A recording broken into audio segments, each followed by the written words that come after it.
नमस्कार, मैं हूं सत्यपाल और आप देख रहे हैं CWB हिंदी न्यूज। शक संवत 1947 विक्रम संवत 2082 आज श्रावण मास के कृष्ण पक्ष की नवमी तिथि और दिन शनिवार है। तदनुसार अंग्रेजी तारीख 19 जुलाई सन 2025 नवमी तिथि दोपहर 2:43 तक रहेगी। सबसे पहले आज की सुर्खियां।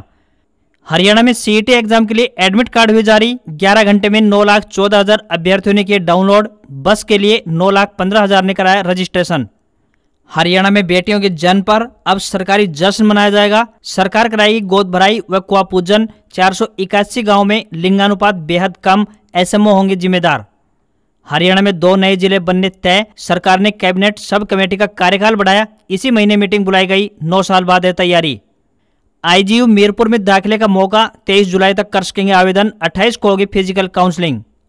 हिसार में एक्शन SDO और JE हुए सस्पेंड। विधानसभा कमेटी ने सड़कों की जांच की। चेयरमैन बोले ऊपर से नीचे तक सारा सौदा खराब कर रखा है। 33 साल की मेहनत रंग लाई। रेहड़ी वाले मुकेश बने महेंद्रगढ़ नगर पालिका के पार्षद। भिवानी CBLU ने UG व PG मर्सी चांस एग्जाम की डेटशीट जारी की। 5 अगस्त से शुरू होंगी परीक्षाएं। 3 घंटे का होगा एग्जाम। शेड्यूल वेबसाइट पर उपलब्ध। इस बार भी NTA को मिली हरियाणा CET की जिम्मेदारी। दूसरे जिलों में जाने वाले परीक्षार्थियों को मिलेगी फ्री बस सेवा। EPFO का बड़ा अपडेट। PF ट्रांसफर हुआ सरल। अब सब कुछ होगा ऑनलाइन। सिर्फ दिल्ली की महिलाएं करेंगी फ्री यात्रा। सरकार ने जारी किया सहेली कार्ड। जानिए बनवाने का तरीका। और PM नरेंद्र मोदी बंगाल में बोले घुसपैठियों के खिलाफ कार्रवाई होगी। भाजपा किसी भी साजिश को कामयाब नहीं होने देगी, यह मोदी की गारंटी है। और अब खबरें विस्तार से। हरियाणा के 5 जिलों में बारिश हुई है। इनमें फरीदाबाद, झज्जर और चरखी दादरी में दोपहर को बारिश हुई। वहीं भिवानी, रोहतक, रेवाड़ी और नूंह में शाम को बारिश हुई। वहीं मौसम विभाग ने 15 जिलों गुरुग्राम, भिवानी, चरखी दादरी, झज्जर, रोहतक, पलवल, फरीदाबाद, महेंद्रगढ़, रेवाड़ी, हिसार, सोनीपत, करनाल, जींद, पानीपत और कुरुक्षेत्र में बारिश का अलर्ट जारी किया। चौधरी चरण सिंह हरियाणा कृषि विश्वविद्यालय हिसार के कृषि मौसम विज्ञान विभाग ने बंगाल की खाड़ी की तरफ से नमी वाली मानसूनी हवाएं राज्य की तरफ कम आने की संभावना जताई है। साथ ही 19 जुलाई से लेकर 21 जुलाई के दौरान राज्य में बारिश में कमी की संभावना जताई है। इस दौरान अरब सागर से नमी वाली हवाएं लगातार आने की संभावना से दक्षिण पश्चिमी हरियाणा में कहीं कहीं हल्की बारिश की संभावना है। वहीं 21 जुलाई रात्रि से मानसून फिर से एक्टिव हो जाने की संभावना है, जिससे कि राज्य के ज्यादातर क्षेत्रों में 22 जुलाई से फिर से बारिश की संभावना बन रही है। मौसम विभाग के मुताबिक प्रदेश में मानसून सीजन में अब तक औसतन 185 मिलीमीटर बारिश दर्ज की गई है, जो सामान्य से 39% ज्यादा है। बता दें कि 19 जुलाई से 21 जुलाई के दौरान राज्य में बारिश की गतिविधियों में थोड़ी कमी आने की संभावना है।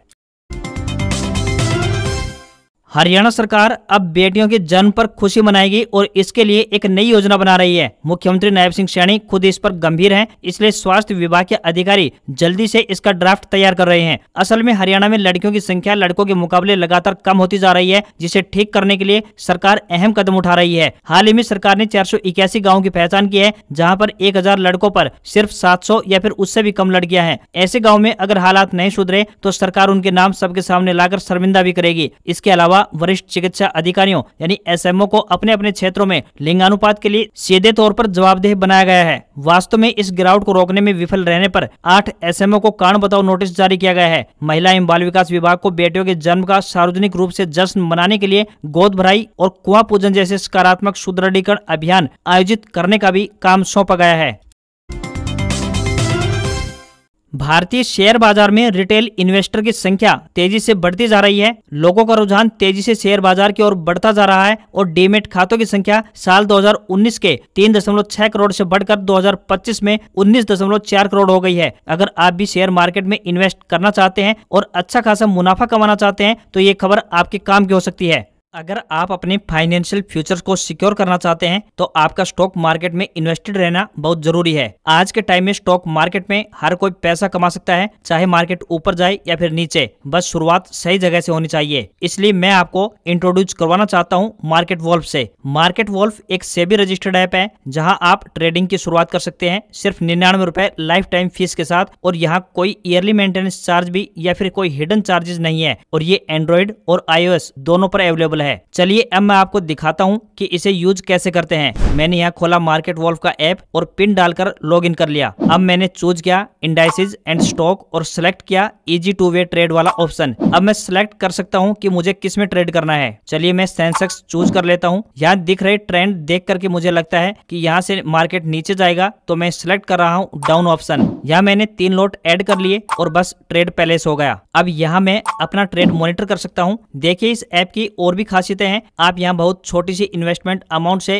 ट्रेडिंग की शुरुआत कर सकते हैं, जहाँ दूसरे ऐप पर आपको 3 गुना ज्यादा पैसा चाहिए होता है इन्वेस्ट करने के लिए। साथ ही इनका एक इनबिल्ट फीचर भी है जो आपको नुकसान होने से बचाता है। अगर आपका ट्रेड एक लॉस के लेवल को रीच कर जाता है तो यहाँ खुद से स्टॉप लॉस लग जाता है ताकि आपका ज्यादा नुकसान न हो पाए। इनका जो ब्रोकरेज चार्ज है वो भी इंडस्ट्री में one of the lowest brokerage है। मतलब यहाँ आपके लिए हर तरीके से बहुत ही अच्छी डील है। अब यहाँ बैठकर आप आराम से मॉनिटर कर सकते हैं अपने ट्रेड को, और इतनी आसानी से यहाँ पर 2205 रुपए का प्रॉफिट बुक हो चुका है, वो भी इतने कम समय में। आप यहाँ सब कमोडिटीज यानी कि गोल्ड, सिल्वर, क्रूड ऑयल या फिर नेचुरल गैस भी इतनी ही आसानी से ट्रेड कर सकते हैं, यानी कि सुबह 9 बजे से लेकर रात के 12 बजे तक। मार्केट वॉल्फ ऐप आपको फ्री रिकमेंडेशन भी देता है। देखिए अप्रैल और मई के प्रॉफिट्स और सबसे रिसेंट यानी जून का परफॉर्मेंस चार्ट, जहां ट्रेडर्स ने 70,468 रुपए का प्रॉफिट बुक किया है, जो है लगभग 203% रिटर्न सिर्फ इनकी एक्सपर्ट रिकमेंडेशंस के जरिए। हर महीने इन्होंने काफी अच्छा प्रॉफिट बुक किया है। सबसे बढ़िया बात कि इस प्रॉफिट में मार्केट वॉल्फ का कोई कमीशन नहीं होता है। यहाँ पूरा प्रॉफिट आपका होता है और आपके अकाउंट में आता है। तो अगर आप iOS या फिर एंड्रॉइड यूजर हैं तो आपको लिंक डिस्क्रिप्शन में मिल जाएगा और कमेंट में भी। Go and download Market Wolf अभी।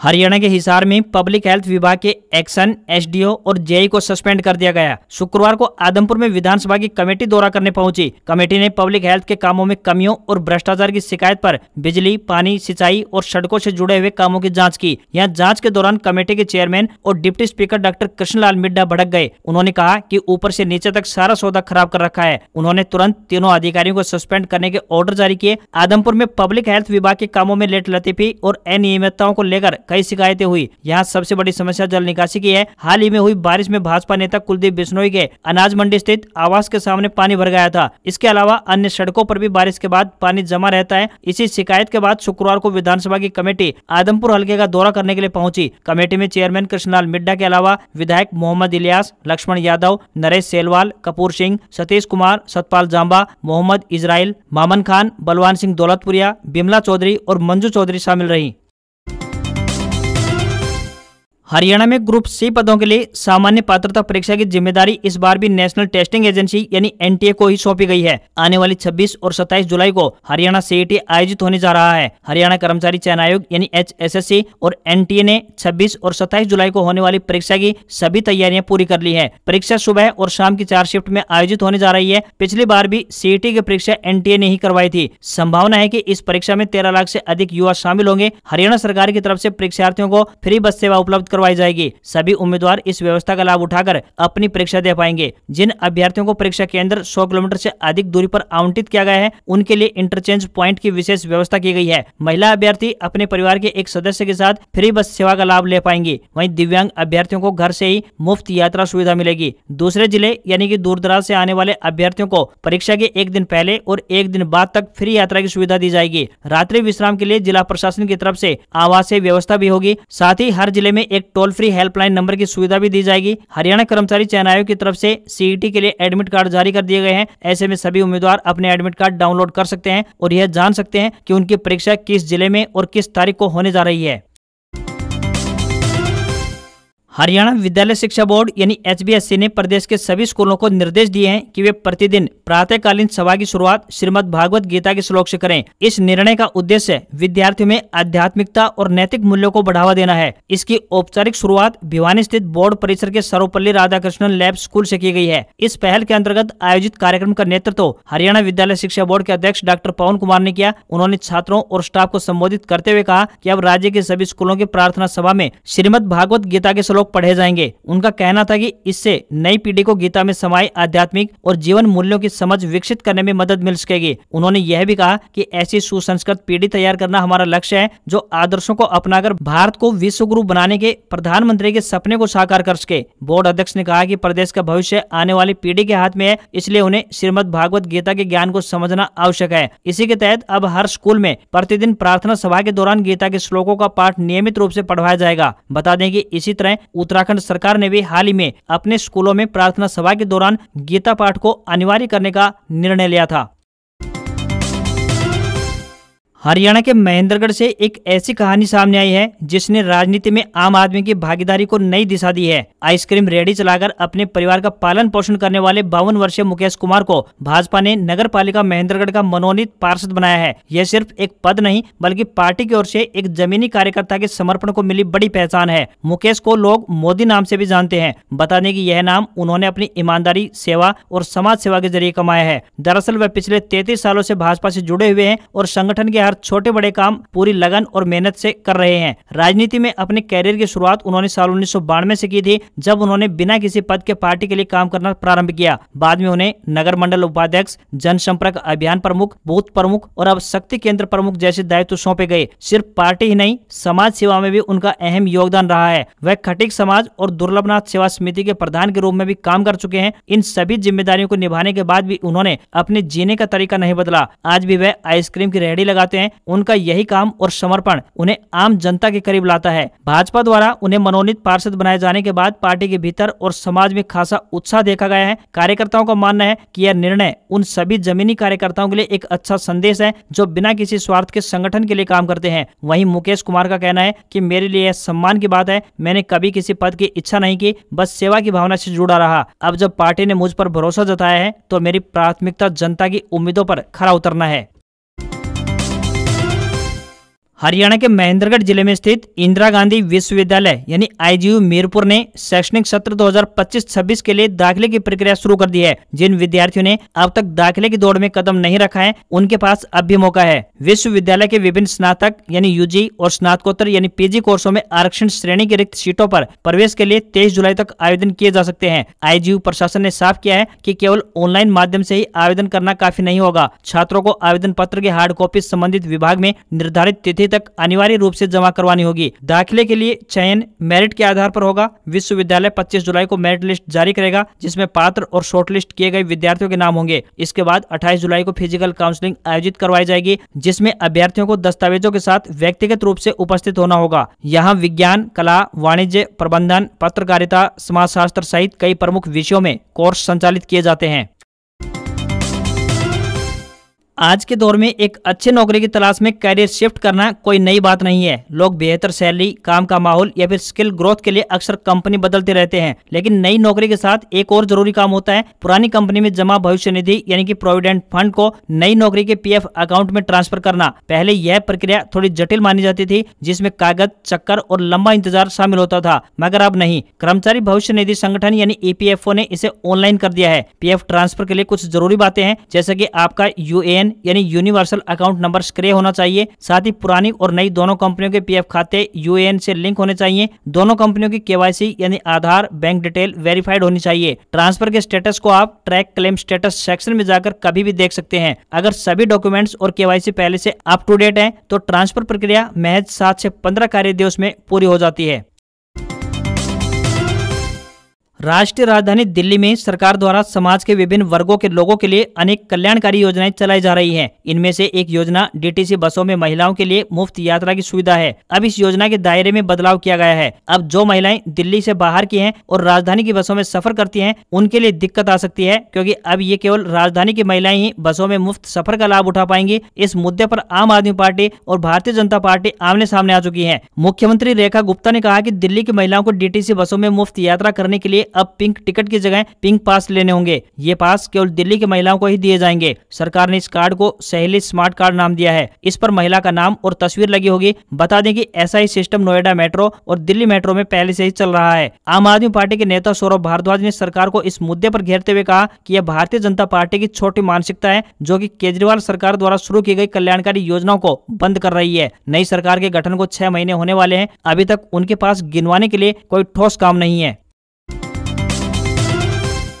हरियाणा कर्मचारी चयन आयोग यानी HSSC ने कॉमन एलिजिबिलिटी टेस्ट यानी CET एग्जाम के लिए एडमिट कार्ड जारी कर दिए हैं। अब अभ्यर्थी अपने एडमिट कार्ड डाउनलोड कर सकते हैं और सेंटर का पता लगा पाएंगे। आयोग के चेयरमैन हिम्मत सिंह ने सोशल मीडिया एक्स पर पोस्ट डालकर इसकी सूचना दी है। उन्होंने लिखा, देर रात एडमिट कार्ड जारी कर दिए गए थे। इसके बाद मात्र 11 घंटे में 9,14,665 परीक्षार्थियों ने अपने एडमिट कार्ड को डाउनलोड कर लिया। अभ्यर्थियों का यह उत्साह अत्यंत सराहनीय है। सभी परीक्षार्थियों को हार्दिक बधाई। उधर बस बुकिंग के लिए 11 घंटे में 9,15,000 कैंडिडेट्स ने रजिस्ट्रेशन किया है। 26 व 27 जुलाई को ग्रुप C भर्ती के लिए CET एग्जाम होगा। परीक्षा के दिन सभी स्कूल और कॉलेज बंद रहेंगे। 27 जुलाई को रविवार है, ऐसे में स्कूल और कॉलेजों को 26 जुलाई यानी शनिवार के दिन छुट्टी रखनी होगी। CET एग्जाम के लिए 13,47,000 युवाओं ने आवेदन किया है। इसके लिए 1350 सेंटर बनाए गए हैं। वहीं एग्जाम 2 भाषाओं यानी हिंदी और अंग्रेजी में होगा। परीक्षा OMR शीट ऑफलाइन मोड में होगी। पेपर ऑब्जेक्टिव टाइप का होगा, जिसमें 4 उत्तर में से एक सही जवाब चुनना होगा। हालांकि नेगेटिव मार्किंग नहीं होगी। कैंडिडेट्स को एग्जाम सेंटर तक लाने और ले जाने के लिए मुफ्त बस सुविधा मिलेगी। महिला कैंडिडेट्स के परिवार का एक सदस्य भी मुफ्त में उनके साथ यात्रा कर पाएगा। मुख्य प्रधान सचिव ने कहा कि सभी जिलों में परीक्षार्थियों की सुविधा के लिए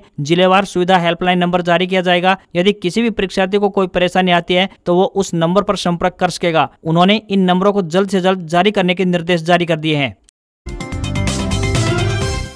हरियाणा में 9 साल बाद नए जिले बनाने को लेकर फिर से चर्चा शुरू हो गई है। इसकी वजह यह है कि कैबिनेट सब कमेटी का कार्यकाल सरकार ने 31 दिसंबर तक बढ़ा दिया है। कमेटी के चेयरमैन मंत्री कृष्णलाल पवार ने इस महीने फिर से बैठक बुला ली है। हालांकि अभी बैठक की तारीख तय नहीं की है। संभवतः यह अगले सप्ताह में हो सकती है। अभी तक कमेटी के पास जिन नए जिलों को बनाने की मांग आई है, उनमें हांसी और गोहाना ही तय मानकों तक पहुंच पाए हैं। इसके कारण ये माना जा रहा है कि अभी इन दोनों को ही सरकार जिला बनाने पर फोकस करेगी। प्रदेश में नए जिले, मंडल, तहसील और उप तहसील बनाने को लेकर प्रदेश सरकार ने विकास एवं पंचायत मंत्री कृष्णलाल पवार की अध्यक्षता में कमेटी गठित कर रखी है। इसमें राजस्व एवं निकाय मंत्री विपुल गोयल, शिक्षा एवं संसदीय कार्य मामले मंत्री महिपाल सिंह ढांडा और कृषि मंत्री श्याम सिंह राणा शामिल हैं। कैबिनेट सब कमेटी के पास 5 नए जिले बनाने की मांग आई हुई है। इनमें हिसार से अलग हांसी, सिरसा से अलग डबवाली, करनाल से अलग असंध, जींद से अलग सफीदो और सोनीपत से अलग गोहाना शामिल है। गुरुग्राम से अलग मानेसर को भी नया जिला बनाने की मांग उठ रही थी, लेकिन कैबिनेट सब कमेटी के पास लिखित में ऐसा कोई प्रस्ताव अभी तक नहीं आया है। कमेटी के चेयरमैन कृष्णलाल पवार ने बताया कि जिलों की DC की सिफारिश पर ही नए जिले, उपमंडल, उप तहसील और नई तहसीलें बनाई जाएंगी। पवार ने संकेत दिए हैं कि यदि प्रस्ताव आया तो राज्य में नए मंडल भी बनाए जा सकते हैं। अभी बात करें तो प्रदेश में 6 मंडल हैं,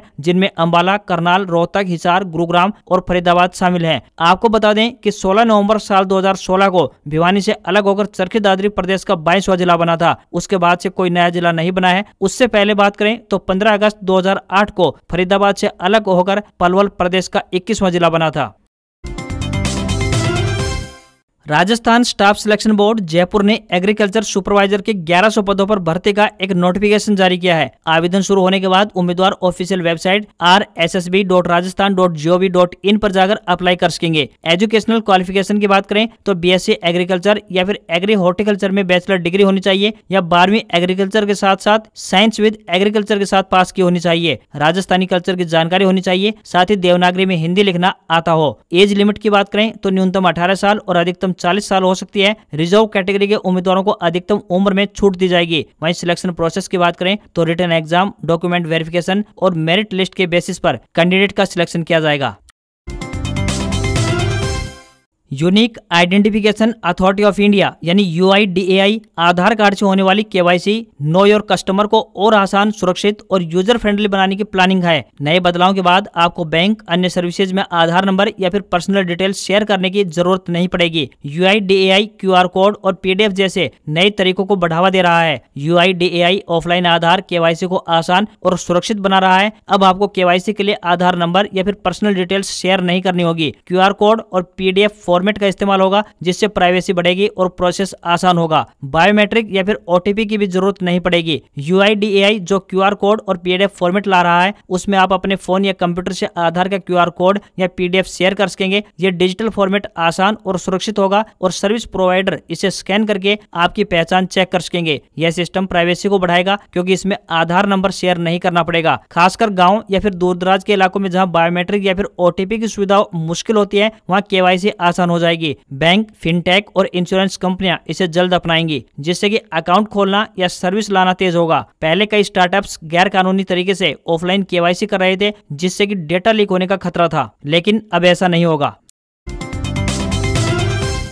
हफ्ते के आखिरी कारोबारी दिन भारतीय शेयर बाजार में सेंसेक्स 502 अंक गिरकर 81,758 के स्तर पर क्लोज हुआ। निफ्टी में 143 अंक की गिरावट देखने को मिली और ये 24,968 के स्तर पर क्लोज हुआ। सेंसेक्स के 30 शेयरों में से 23 में गिरावट और 7 में तेजी रही। एक्सिस बैंक का शेयर 5.25% नीचे बंद हुआ। BEL, कोटक बैंक और HDFC बैंक के शेयर में भी 2.5% की गिरावट रही। वहीं बजाज फाइनेंस और टाटा स्टील के शेयर 2% तक चढ़े। निफ्टी के 50 शेयरों में से 33 शेयर गिरकर बंद हुए, तो वहीं 17 शेयर कर बंद हुए। 24 कैरेट सोने का दाम 790 रुपए बढ़कर 98,243 रुपए प्रति 10 ग्राम के स्तर पर पहुंच गया है। वहीं चांदी की कीमत 1700 रुपए बढ़कर 1,12,700 रुपए प्रति किलोग्राम पहुंच गई है। दिल्ली में 24 कैरेट सोने की कीमत 99,520 रुपए और 22 कैरेट सोने की कीमत 91,250 रुपए प्रति 10 ग्राम के स्तर पर पहुंच गई है। आज खबरों में इतना ही। देखते रहिए आपका अपना हरियाणा का सबसे बेहतरीन news channel CWB Hindi news. नमस्कार। इसी आशा के साथ आपका दिन शुभ रहे। मार्केट वॉल्फ ऐप 2 मिलियन से अधिक डाउनलोड ऑलरेडी हो चुके हैं और iOS और एंड्रॉइड दोनों पर अवेलेबल है। तो इस ऐप के साथ अपनी ट्रेडिंग जर्नी की शुरुआत कीजिए। लिंक मैंने डिस्क्रिप्शन और पिन कमेंट में दे दिया है, बस क्लिक करके डाउनलोड कीजिए।